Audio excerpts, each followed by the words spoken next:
This is Money Moves on VSiN, the sports betting network. Kicking off hour 2 here of Money Moves. Money Moves brought to you by Polymarket. Get in on the action with a free $50 using the promo code BUZZ today. That's BUZZ. And there is a buzz around the World Cup, which is about to get underway. Stormy, Buonantony, Jonathan Von Tobel with you. First match, Mexico and South Africa, which, by the way, and I know we talked about this a little bit earlier, worth noting once again that with some of these markets, our goal as bettors is to always find the best number that you possibly can. And just going through some of these Polymarket prices again, everything is cheaper if you want the favorite, and everything seems better for this game, at least looking into Mexico, South Africa, if you're looking to play the dog or a draw or a spread. Yeah, Mexico right now trading over at Polymarket about minus 223 if you like that sort of thing. They're minus 230 market wide, so just getting a little bit more if you want we'll call them the home team here, which of course they are playing out there on their home pitch. So this is going to be exciting, man. I am looking forward to this. I think a lot of us get wrapped up in the World Cup, as it is put succinctly. FIFA sucks, but this month is going to be absolutely fantastic.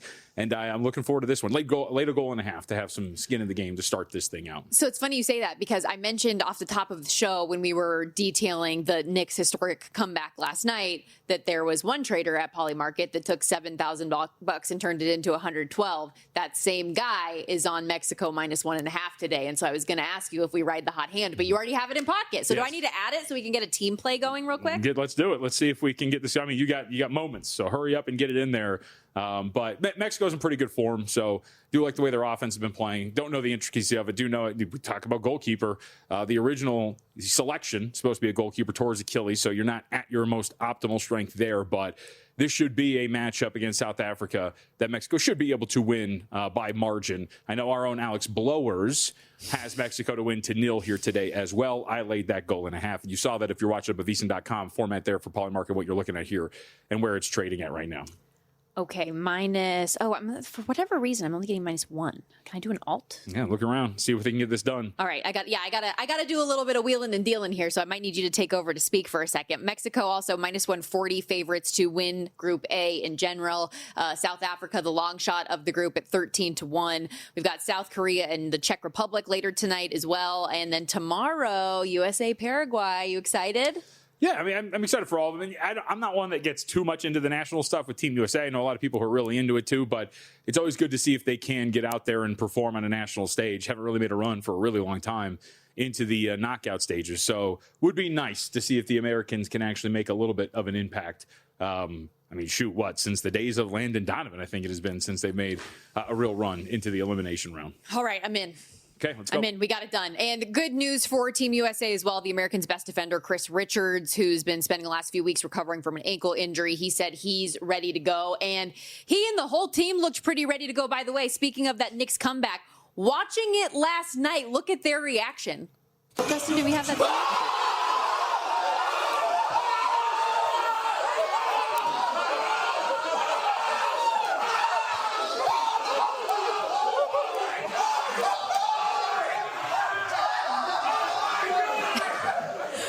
Athletes. They're just like all of us, right? I mean, you have to be after that yesterday. It was an incredible comeback, an incredible finish as well. So hard not to be overtly excited for it. It was absolutely tremendous. Which I think is a good segue, though, into the updated NBA MVP ladder. So we have been doing this throughout the course of the finals. And I mean, for me, especially because you can do it a little bit differently with Conn Smythe, as it's an entire playoff award, but the Conn Smythe ladder as well. We've been updating these after each and every game. Where do we sit right now in your mind? With MVP? All right. Well, I think it's an interesting place where we're at right now with this award.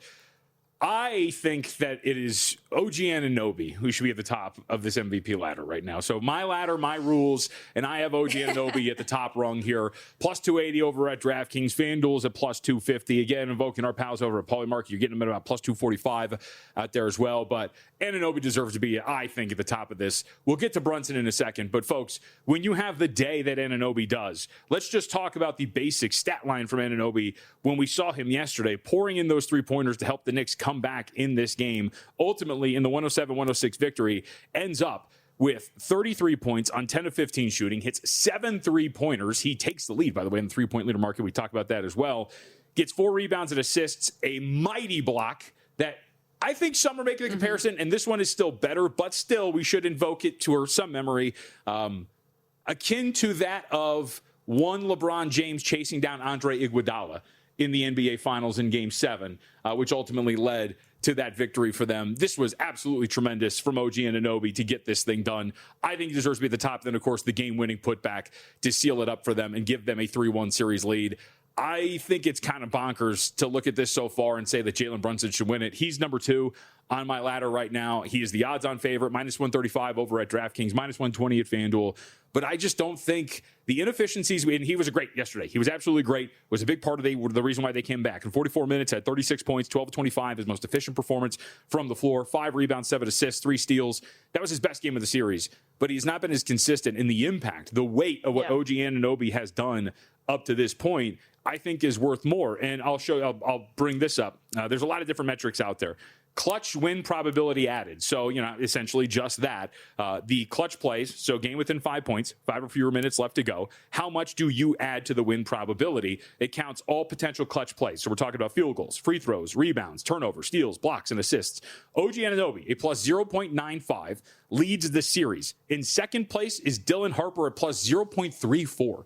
He is immensely more valuable in these clutch situations than any of these guys. Brunson is third. I think he deserves to be behind OG Anunoby for the Finals MVP ladder. So that's where I have it. Then Victor Wembanyama comes in at 3. I think we're cooked on Karl-Anthony Towns. Yeah, you can forget those MVP tickets. He's done 20-1, 30-1 respectively at DraftKings and FanDuel. He's 4th on the rung. And then how about this? We didn't get to these details, but if you're looking at this and you're wondering, what? Yeah, Jose Alvarado, number 5 on the MVP ladder.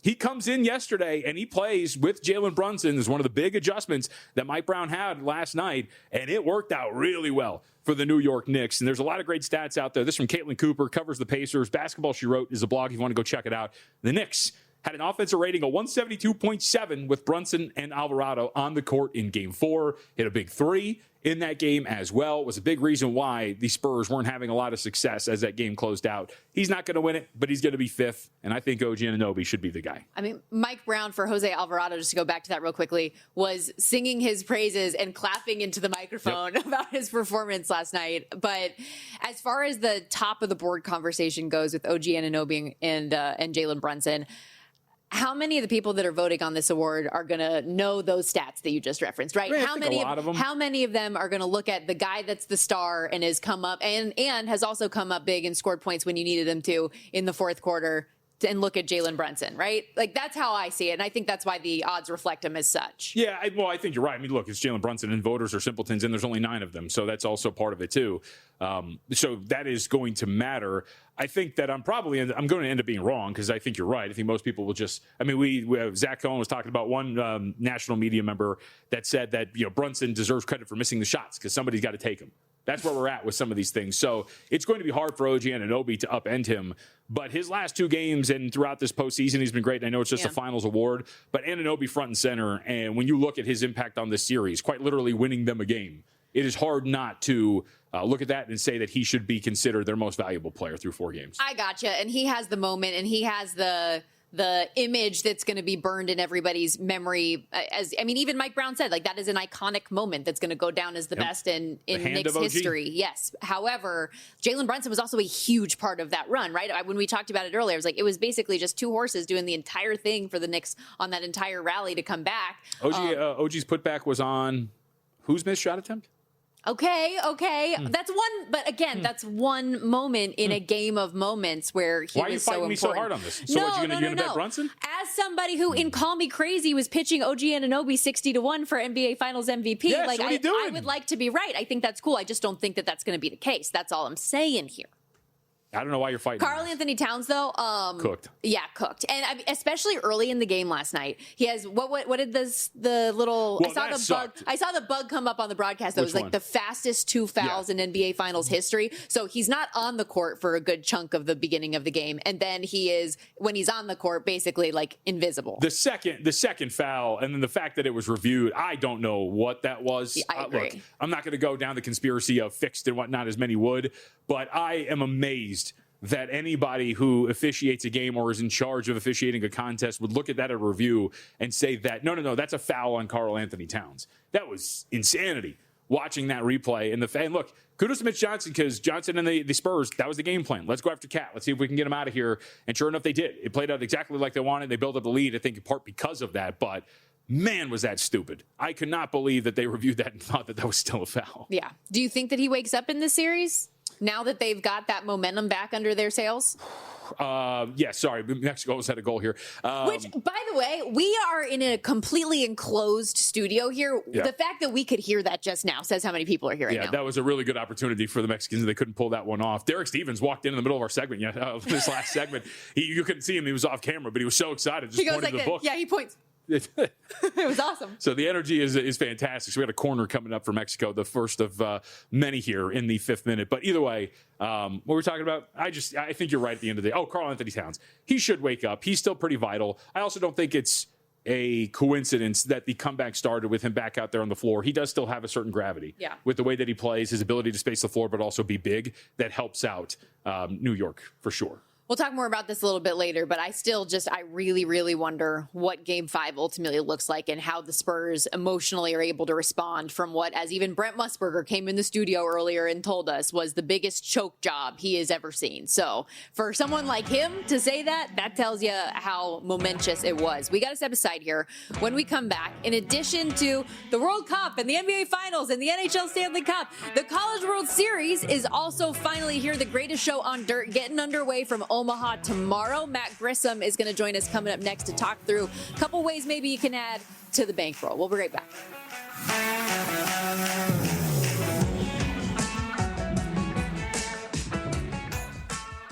So you're listening to this podcast because you want an edge. But what if I told you you're only halfway there? You've got the mindset. Now it's time to get the toolkit to match. Here's the thing. Pro bettors spend thousands on data and tools, but what they don't want you to know is that you can get the same edge for a fraction of the cost with VSiN Pro.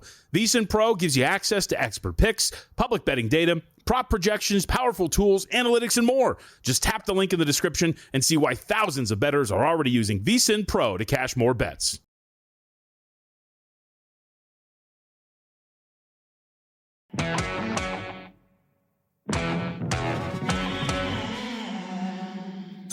You're watching Money Moves here on VSiN, the Sports Betting Network. To quote the great Jonathan Von Tobel, there we go. Mexico on the board already. The book is going crazy as we welcome you back here to Money Moves. Money Moves brought to you by Polymarket. Get in on the action with a free $50 using the promo code BUZZ today. That's BUZZ. Already a good start for the wager. Just got to keep it going. Yeah, it looked like South Africa pretty much turned it over in their own box, and it was Quiñones that finished it off. So 1-0. In the 10th minute now for Mexico up on top. How fun is this? We got the World Cup going on. We got the NBA Finals, the Stanley Cup Final, and beginning tomorrow, the College World Series out there in Omaha. And guess who is already hanging out at Charles Schwab Field? The one and only Matt Grissom, who joins us here on the Progressive Guest Line, does great work as a college baseball analyst all year long. You can follow him on X at @mgrissom. And check out the backdrop for those of you watching on YouTube TV or the VSiN Watch app. It looks good, man. We're jealous. Yeah, not a green screen today. The weather turned out to be beautiful. It rained all night last night, which is no shock in the Midwest. But, yeah, beautiful baseball weather right now, sitting about like 82 degrees. So I can't complain. I'm sure it's pretty good Jello shot weather as well. But quickly, before we get into this whole thing, I know it's an SEC-heavy field. We've got 5 SEC teams out there. No LSU, though. With a new up-and-coming team, West Virginia, who's never been there before, do we think maybe they could exceed expectations? Should they be the favorite at Rocco's? I think so. I think with Pat McAfee coming into town tomorrow, it's going to be wild. I hope West Virginia fans travel the way social media has led up to this week to lead us all to believe. But we'll see. I mean, it's a big trip for them. You've got Ole Miss back. For the last time they were here, they won it all. I think Ole Miss could kind of contend with them as far as putting down some Jello shots. I think I already saw somebody bought 1,000 Jello shots for Ole Miss. So we're off and running. They started at 9 a.m. I stopped by, talked to Kevin there at Rocco's, and I said, "Are you ready for this?" And he said, "Absolutely not, but we're gonna punch through it." So it should be fun. All right, let's talk about this field before we get to some of the individual games. Right now, DraftKings, Georgia, and North Carolina, both with the same odds to win this, plus 275 apiece. As you look at the odds board before this thing gets started, Matt, is there anywhere worth looking now before the tournament begins? Yeah, if you don't have a futures ticket, what I try to do is strategically plan it to where you get one of two in the final matchup. So for one side of the bracket, you've got Georgia, Texas, Alabama, Oklahoma. They'll represent that side of the bracket in the College World Series. And then on the other side, you've got Troy, West Virginia, Ole Miss, and North Carolina. In my opinion, when you look at this odds board, we'll start with bracket one. Ole Miss at 8-1 stands out to me. I think with their pitching rotation between Hunter Elliott, Taylor Reid, and Cade Townsend, and the way that they've been swinging the bats, I mean, they pretty much took it to Auburn, who I thought was the best team in that super regional last weekend, but Ole Miss proved me wrong. I have a hard time believing that Ole Miss, North Carolina, Troy, West Virginia, whoever they end up facing, obviously they start with North Carolina. I don't think those teams have seen the caliber of pitching that Ole Miss has. So I think Ole Miss is worth a shot here. Yeah, 8-1 again, as you mentioned. I do want to talk to you a little bit about that Trojans team, though. They're the longest shot on the board ultimately to win the College World Series. It's their first time getting to play on this stage, and they have been mashing, but we know that Charles Schwab Field is also more of a pitcher's park. How do you think that might impact what they've been able to do at the plate? Yeah, I mean, Charles Schwab Field's playing at about 2.5 runs less per game than the average over the last 5 years. I think you're going to see a lot of the higher offensive teams struggle a little bit, where it's really going to be dependent on pitching. And unfortunately for Troy's pitching staff, they just don't really stack up. I mean, especially when you look at possibly going from the losers bracket after tomorrow's game against West Virginia, who is really playing lights out. And it's going to be really hard for Troy to make any noise, I feel like, against the caliber of pitching that they're going to face. I mean, of the 8 finalists left, I think the top 4 or 3 of the 4 are the best pitching staffs and are all on that side of the bracket. So you're looking at North Carolina and West Virginia and Ole Miss, who they can trot their second or third day starter out there against Troy, and it's going to be one of the best live arms they've seen all season long.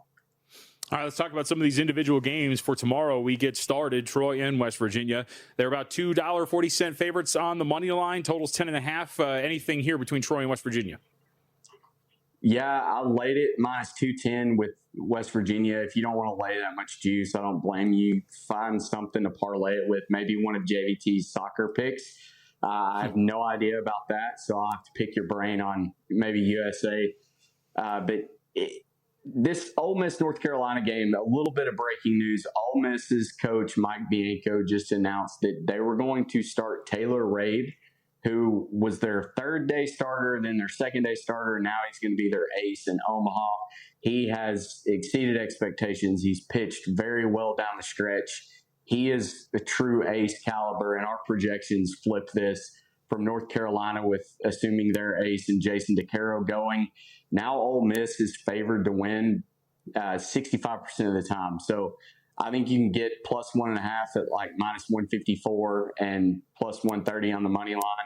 I think that really puts Ole Miss in the driver's seat to come from the winner's bracket, justifying even more of that 8-1 bet to win it all. And for those that aren't familiar with how the format is, so all you really need to know is don't lose twice. If you lose once, you get to keep playing from the winner's bracket. But when you try to plan out from there who is going to be able to go from the loser's bracket to get there, which we haven't really seen in the last few years, a team be able to do it, it's really going to be taxing on the bullpens and the starting rotation. So you want to look at all the team pitching, basically get the team that you think has the depth to do it, because I think there's polar opposites here in Omaha. There's either really good hitting teams and really good pitching teams. The only team that is doing both really well right now is Texas on the other side of the bracket. So I think this bracket one, it's wide open right now, and I think Ole Miss has the deepest pitching staff of them. Talking all things College World Series with Matt Grissom, who joins us here on the Progressive Guest Line. And you said it tomorrow, Texas, Georgia, Oklahoma, Alabama. It is an all SEC Saturday coming up. The closest number in terms of the money line of any of these games is Oklahoma, Alabama. Oklahoma around -110, Alabama a slight favorite over them, -120. Total of 10. Who do you give the edge to? I think it's got to be with Tyler Fay in Alabama. The way that they've pitched has been so good. The problem, Oklahoma is kind of like the dark horse here. I know it's hard to say like for an SEC school, but this was a team that started the season so hot. I saw them in Arlington. They went 3-0. They looked so complete. But the starting rotation, 2 of the 3 are no longer in their starting rotation. It's Cameron Johnson and LJ Mercurius. And now Mercurius is coming out of the pen. We haven't seen Cameron Johnson in the entire postseason so far. And I think Alabama, their offense has struggled. They're 98 in WRC plus. I'm just going to lean into the pitching staff though. And I think in this ballpark, Alabama with Justin LeBron, who really needs to have a really big postseason because he's not performed very well over the last few weeks. I think he can change that here, right the ship, and I think Alabama takes care of business against Oklahoma. All right, how do you feel for Texas's first game? You talked about them on this side of the bracket, -135 favorites. The women got it done in the Women's College World Series. How far do you think the Longhorns go for the men? I think, like I said earlier, I think Texas is the most complete team. The odds are telling you 2 completely different stories, though. Texas is behind Georgia in the futures market at +300. It's not a huge value play, but if you look at the game 1 odds, Texas is favored. If Georgia loses game 1, they don't have the pitching depth to come up from the losers bracket. So I think it's very critical for Texas to get this game 1 win. That being said, I think we're due for – this is going to decide who wins it all, in my opinion. I think we're seeing it once again. It's the Saturday night matchup in bracket 2, just like it was last year with Arkansas and LSU. The winner of that game 1 is likely going to go on to win it all. Try not to have too much fun out there, Matt. Thank you for this. We appreciate it. Absolutely, guys. Thanks for having me on. All right, how perfect is that, though? We get a long shot in Ole Miss 8-1, yep. And then we have a game 1 over the weekend on Saturday in Texas, Georgia, that he thinks could potentially be the decider. You know, Very now cool. that we're here and we're not out there, I will say that I am jealous because we did have a fun time out there. Right? I mean, he was giving us the handicap of the Jello shot challenge. It was fun. This is what we need. It was out there. You learned what my favorite icebreaker was in conversation. It worked like a gem. We got one of the best stories of all time from Mitch Moss. He tried to fight your husband. It was a tremendous trip. Good time all around. And I was even saying as we were walking out yesterday, I mean, the blue raspberry flavored Jello shot that they have going on at Rocco's is next level. I think I like the green. Incomparable. What? Oh, man. We got to step aside. More coming up, as always, though, on Money Moves. Stick around to be in the Sports Betting Network.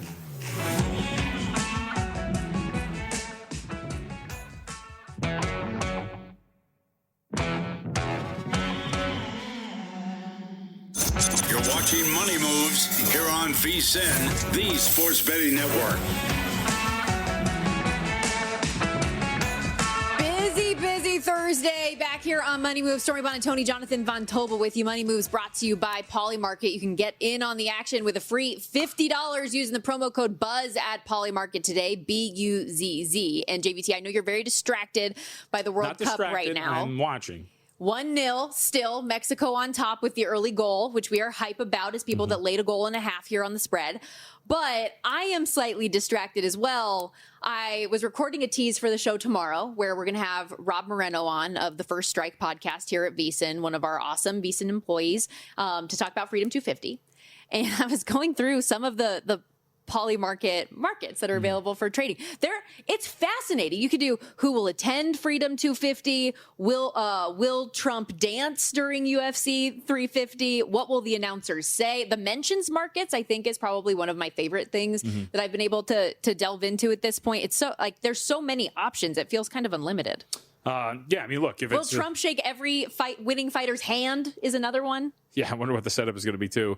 But yeah, I mean, there's a lot of different things that you can do up on Polymarket to trade on. I think one of the more important aspects of what you can do out there is it's an opportunity to hedge against certain aspects of what you have. And so I know that our guy, the Kenny Dillingham Sexual, tweeted us and asked, like, hey, I've got OG Anunoby, most threes in the series at 18-1. He's up 3 on Vassell, who's at 5-1, and 5 on Champagny at 15-1. Do I hedge, bet those guys threes over in game 6? Interested in your thoughts, and if you're doing anything with your Fox assist tickets in a similar position. For those who don't know, I have De'Aaron Fox to lead the series in assists at plus 650 in a similar spot in terms of his lead on the pack. He's got a 4-assist lead at this point. To answer the second question first, Kenny, I personally am a ride or die kind of guy. Mitch and I have talked about this on Pod to the Futures. I've kind of adopted it, which is, look, I bet something for a reason, so I'm going to ride this thing out, especially in a position with a lead. Let's just see what happens and move forward from there.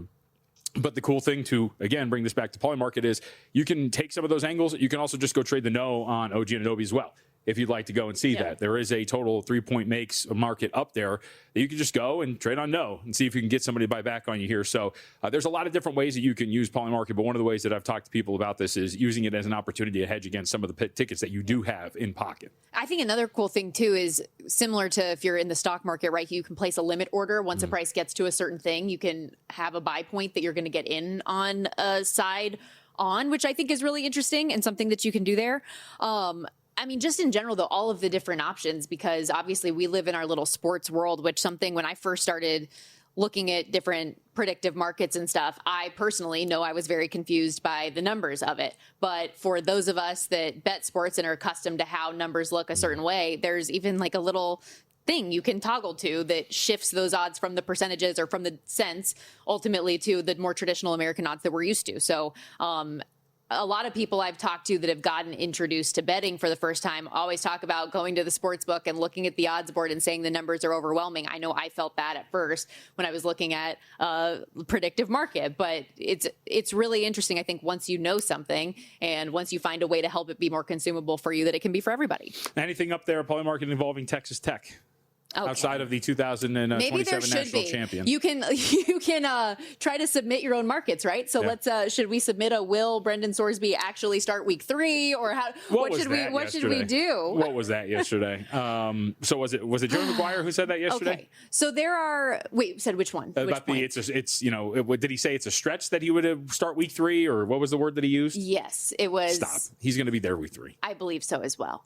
But that said, there were a lot of interesting comments that were coming out of Texas Tech circles yesterday, both from Joey McGuire, who was doing a luncheon and ended up speaking to media and other people kind of about the public reaction from Branden Sworsby. We also heard from their big donor, Cody Campbell, who was on with Dan Dockich and his show. Let's start with McGuire, though, here. Take a listen to the Texas Tech head coach. Branden Sworsby is recovering from an addiction. He's recovering.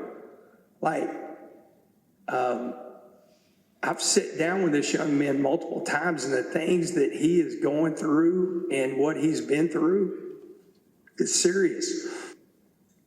As a society, we've been okay with other things that happens and allowing players to play, and this has been the one thing that has united people that we're against, And it's crazy because it's not murder. It's not beating somebody, there's a lot of things that we're working through. So I'm not big on the just because, look, I did something bad, but somebody else did something worse, so I'm not that bad. I don't like those types of false equivalent comparisons, and that was something that Cody Campbell did very similarly when he was on with Dan Dockich.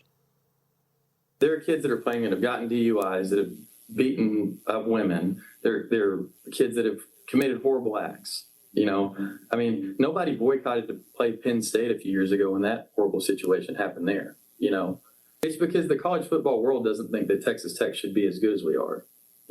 We've been a disruptor, just like Indiana has.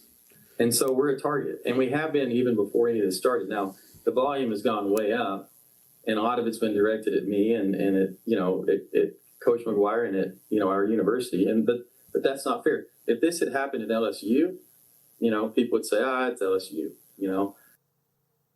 So I've made my opinions pretty clear on this, especially on social media. I'm curious to get a little bit of your opinion on this. Well, I think we're going to disagree on this to a certain extent, because I think what the point he's trying to make is, because I think you tweeted this out as like, yeah, people were upset about the Penn State thing. Yeah, being upset is one thing. Conferences rallying together to boycott Penn State because what they allow with Jerry Sandusky is a completely different thing. So I would agree with him on that extent. Like, I said this to you actually the other day. All these programs better be careful about this boycotting thing and acting like they're way too good for Texas Tech because they have a skeleton in the closet thing. Well, right, no, I'm just saying, I think that's the point that he's making, right? Now, I think he messes up his own point when at the end he's like, they just don't want Texas Tech to be good. Like, relax. I don't think anybody's going to boycott anything. We read the clip, or the tweet from a legislator out there in Texas when it came to the legalities of this and whatnot. Nobody's boycotting anybody, and that's not really going to happen at this point right now. So I think this is all just like a bunch of nothing when we're talking about this. Everybody's going to play everybody. Nobody's going to miss out on games. Nobody's going to boycott. At the end of the day, Branden Sworsby is going to serve 2-game suspension. He's going to play in the 3rd game. And then after the national championship is over, who knows if the Red Raiders win it, then he'll have his trial, and then we'll go from there. I think everybody coming for me was thinking that I was anti-Texas Tech and anti-Branden Sworsby playing. At its core, I'm upset about the ripple effects of what this ruling means for college football down the line, right? Like, that is what I am most frustrated with personally. And I listened to the whole 27 minutes of Cody Campbell talking, and a lot of what he said was rooted in things that I believe with. I'm all in scarlet and black right now, so maybe you guys should like me a little bit more. One of the things he said, and like a lot of this stuff that I do understand and agree with, is we're a state institution operating under orders of a state court. The court said he's eligible and court decisions matter. Added as an institution, they have a contract to Sworsby to pay him, and they pay him to play football. And he said you cannot like it, but it is what it is. All of which I agree with. But the thing that I took away from is one of the additional comments he made of look at NIL and look at the court ruling of the NCAA versus the House, and how everyone has to follow that now moving forward and paying players. Rightfully so. Players deserve to be paid. But do we not agree that the way that this has played out has been very difficult and still ongoing, and people still are trying to figure out what all of that even means? Like, the ripple effects have been massive from that court ruling ultimately. And teams are still trying to figure out what the proper way is to handle all of these payments, being able to still protect non-revenue sports in that process. It's not like it was a cut and dry, this is just great, right? It's a good thing in one element and tough in another. We know there are a lot of NCAA rules that are antiquated or old and outdated, right? You look at the FBS and FCS of college football, like an FCS team that makes its way up to FBS can't play in a bowl game for a couple of years just because, for no real reason other than that, and nobody agrees with it, but it's just the way that it is.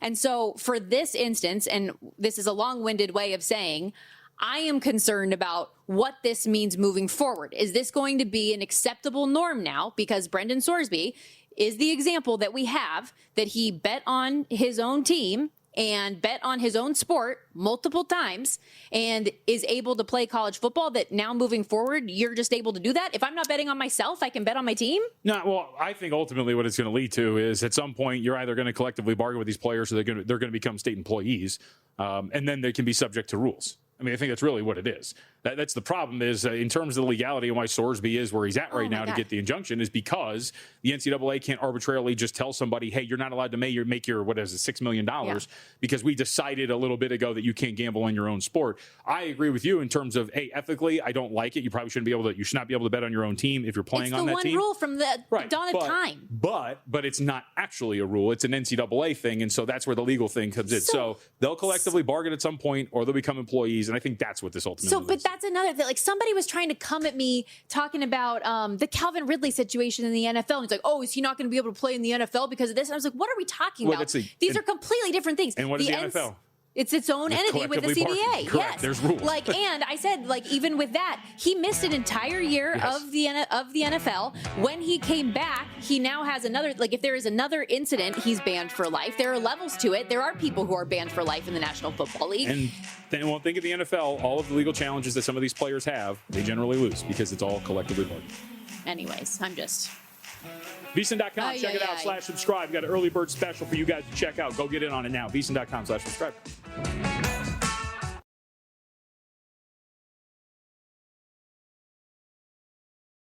I don't think anybody expected this,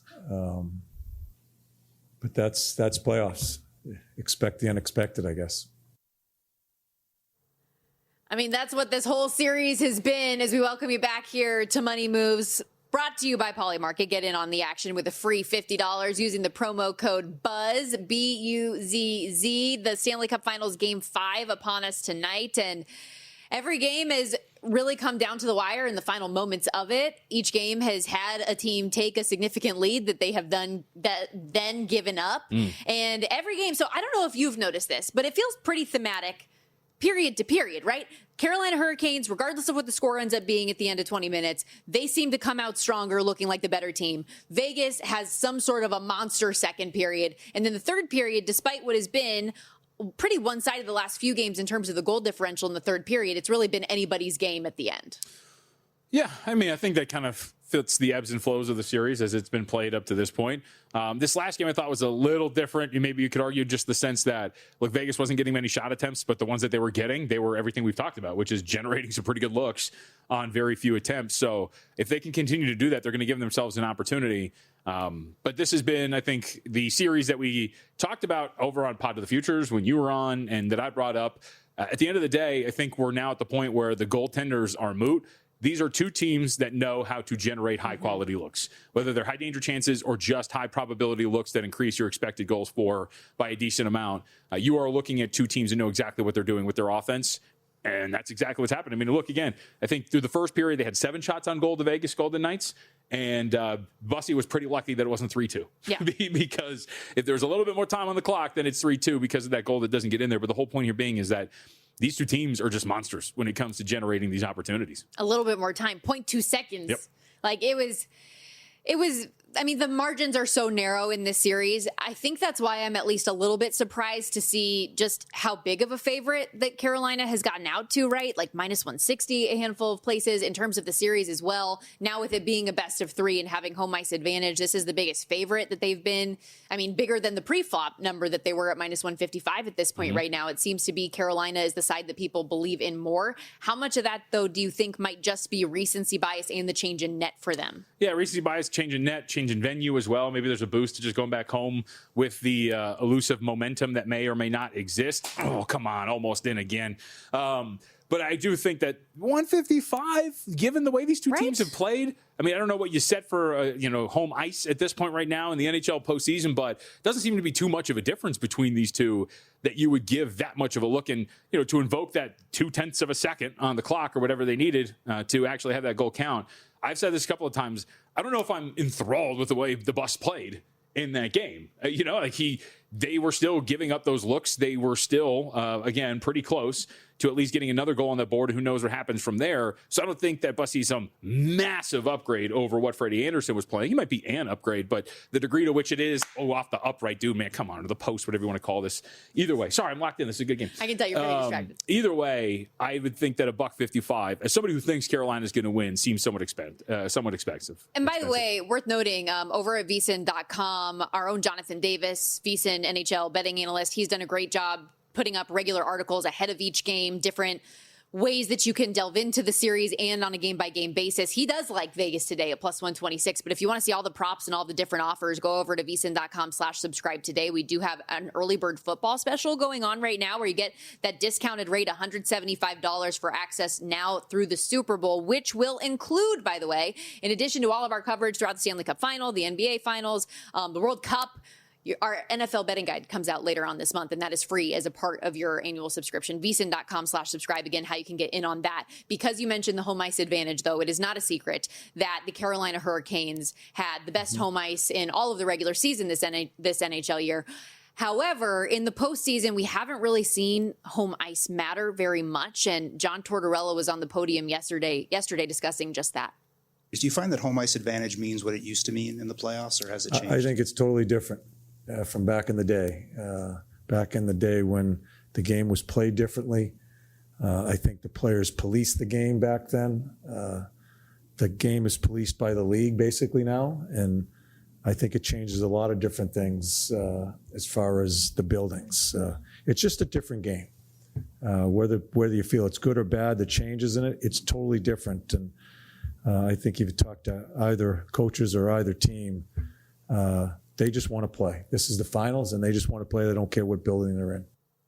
And I mean, both teams have obviously lost on home ice in this series. Home teams 38 and 42 in this NHL postseason, 47%. Josh Dubois of the AP said that would be the third lowest mark since 1988 that we've seen in the Stanley Cup playoffs. So it really hasn't made as big of a difference. That's the only reason I bring up the pricing maybe feeling a little bit too much. Yeah. Well, look, this is a theme so far of this year in these postseasons that we're tracking. Not only are we getting two of the best concurrent Stanley Cup Final and NBA Finals, we're also getting two in which home court and the postseasons, respectively, has not mattered. Home ice has not mattered. I also think part of it is it might be, look, I don't know the intricacies of hockey that he's talking about, the way the game used to be played. It's a lot easier to just go on the road when you're a professional athlete nowadays. Sure. It's you're not jamming into a sardine can to fly all the way across the country and do these sort of things. And you've traveled with teams. It's pretty nice. I was going to say, not only the luxury of the Ritz as a hotel and the charter plane where every seat is a first-class seat, but just in general, how often do you hear coaches talking about, actually, it was good for us to get on the road for a little bit. You have more team bonding. You have more time alone. You don't have other life responsibilities you have to deal with. These guys are also taking care of themselves. They're not ripping darts before hockey games and going out there and playing hockey. They're actually doing things to take care of their bodies. That has changed. Yeah, so like this, the game has changed. So I think that's also part of it. And look, you would be able to quantify, I guess, maybe from a number standpoint, what it would mean. But that shift advantage you get from playing at home doesn't really seem to matter too much for the most part, at least from what we have seen as well. So I just think that at the end of the day, hockey is a game of variance at times. And their form of variance, it's the three-point shot in basketball. And it's the way your goaltender can play in hockey. And I think we should bring that up as well.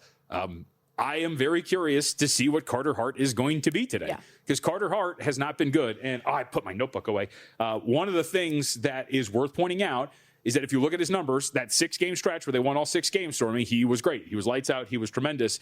In every other game in the postseason, though, we're talking about over 3 goals against average, well under 90% save percentage. So the larger sample size, ever so slightly, would tell you that he has been a pretty average dude between the pipes for VGK.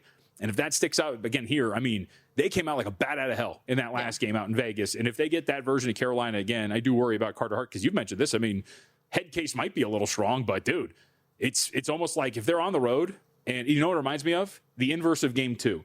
I think we talked about this. In game 2, because of all of the narrative pressure of Carolina, right? And if they were going to go down again immediately at the start of that game, that building was just going to go quiet because you were like, holy crap, like we're going to lose this. I can't believe this is happening again.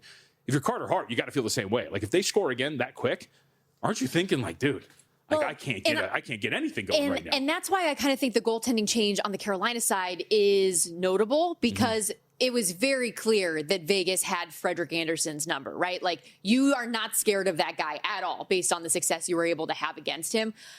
Meanwhile, now I think Carolina has that with Carter Hart. We've given out the stat numerous times. He's the first goalie in Stanley Cup Final history to give up 4+ goals in the first 4 games of a final series. Which brings me again to the total here real quickly, where we are at the 6. There are 6.5s out there. This is the first game we've really seen that significant adjustment, despite how much historic goal scoring we've seen through 4 games of a Stanley Cup Final. 33 total goals so far, averaging 8.3 goals per game. At least 7 have been scored in every single game. Does that continue again? We'll see. I don't really know why it would slow down at this point. Although I do want to give a quick update, because we mentioned it earlier on the show, but as we talk so much about Brandon Bussey, Frederik Andersen at morning skate today, he did skate, but it was by himself ahead of morning skate with the team. So I'm not sure if he's even going to be dressed again today. We're probably going to have Pyotr Kochetkov to back him up once again, which that then becomes a little bit risky, because let's say Bussey gets hurt. Then you have Kochetkov, who hasn't played in an NHL game since December, only played 2 professional hockey games since the beginning of April with the Chicago Wolves, Carolina's AHL affiliate. Like that's some cause for concern, I would say. I would agree. So it felt like it was more than just it's like a benching, yeah. No, because the whole for anyone who missed it, Rod Brindamore essentially said he had a 1-minute conversation with his goalie coach, said Freddie needs a break, and they're going to give him a break. But what? Maybe he's got the yips. I don't know. And we said it's a mental game, right? I know you were saying it in reference to Carter Hart, which, by the way, if you do get got early and that Raleigh fan base is jumping on you, screaming some of the things that they have said about him based on his personal life, like that's a lot. That's an uphill battle to go through mentally as well.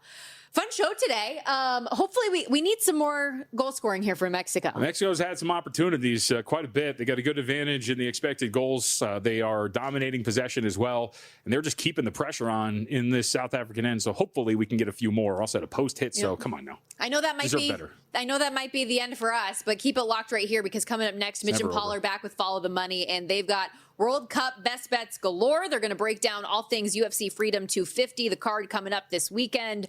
Also, Steve Weiss on his top plays for the World Cup. Lou Finicaro breaking down the White House card as well. So much to come over the next couple hours here on VSiN. So don't go anywhere. Fun night in all. I mean, what a collapse we had last night from San Antonio. Hopefully, nothing like that happens tonight on the ice. Have a great day, everybody. Good luck with all your bets.